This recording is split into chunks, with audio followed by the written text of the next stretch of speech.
Monsieur Job, vous êtes un homme intelligent et influent. Il est triste et évident que pour plusieurs sujets que vous avez évoqués, vous ne savez pas de quoi vous parlez. J'aimerais par exemple que vous vous exprimiez dans des termes clairs, comment disons, Java dans n'importe laquelle de ses versions réagit face aux idées incarnées dans OpenDoc. Et quand vous aurez terminé avec ça, peut-être vous pourrez nous dire ce que vous faisiez personnellement ces dernières années.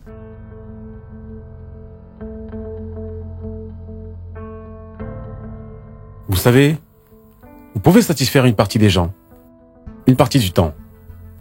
Mais l'une des choses les plus difficiles lorsque vous essayez de changer les choses, c'est que des personnes comme ce monsieur ont raison dans certains domaines.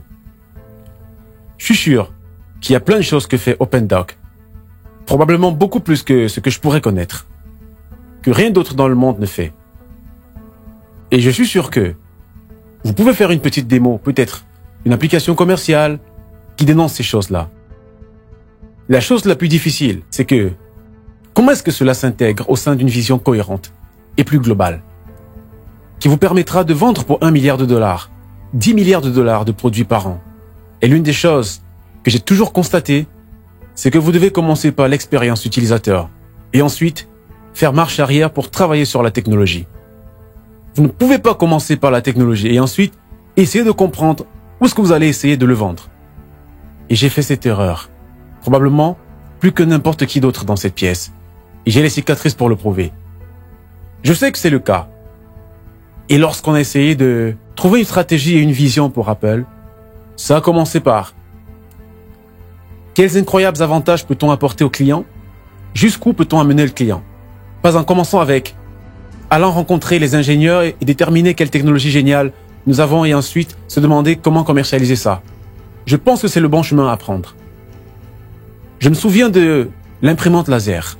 On a créé la première imprimante laser au monde, comme vous le savez. Et il y avait une technologie géniale dans cette boîte. On a fait la première imprimante laser Canon.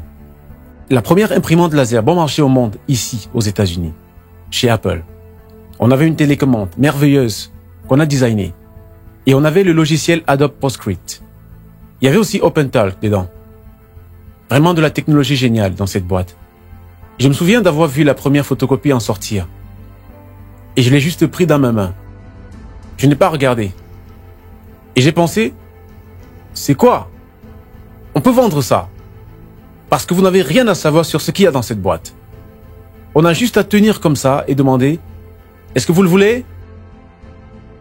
En 1984, avant l'invention de l'imprimante laser, c'était assez incroyable de voir ça. Les gens disaient, waouh, oui. Et c'est vers ça qu'Apple doit se retourner. Et vous savez, je suis désolé qu'OpenTalk ait été sacrifié à un moment donné. Et je reconnais volontiers qu'il y a beaucoup de choses dans la vie pour lesquelles je ne sais absolument pas de quoi je parle. Donc, je m'excuse aussi pour ça. Mais il y a énormément de gens qui travaillent vraiment, vraiment dur en ce moment chez Apple. Vous avez John, Guillermo, Fred. Je veux dire que toute l'équipe travaille jour et nuit. Jour et nuit pour essayer de... Il y a des centaines de personnes sous eux pour accomplir certaines de ces choses.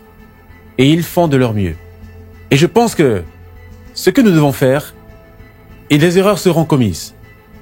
D'ailleurs, des erreurs sont commises tout au long du parcours. C'est une bonne chose parce qu'au moins, des décisions sont prises tout au long du parcours. Et nous trouverons des erreurs et nous les réglerons. Et je pense que c'est ce que nous devons faire.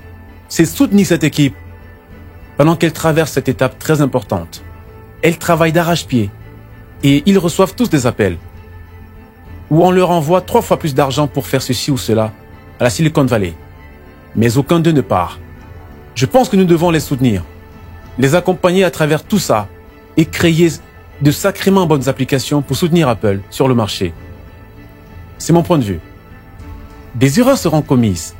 Certaines personnes seront fâchées. Certaines personnes ne sauront pas de quoi elles parlent. Et je pense que les choses se portent beaucoup mieux maintenant qu'il n'y a pas très longtemps que cela. Je pense qu'on va y arriver.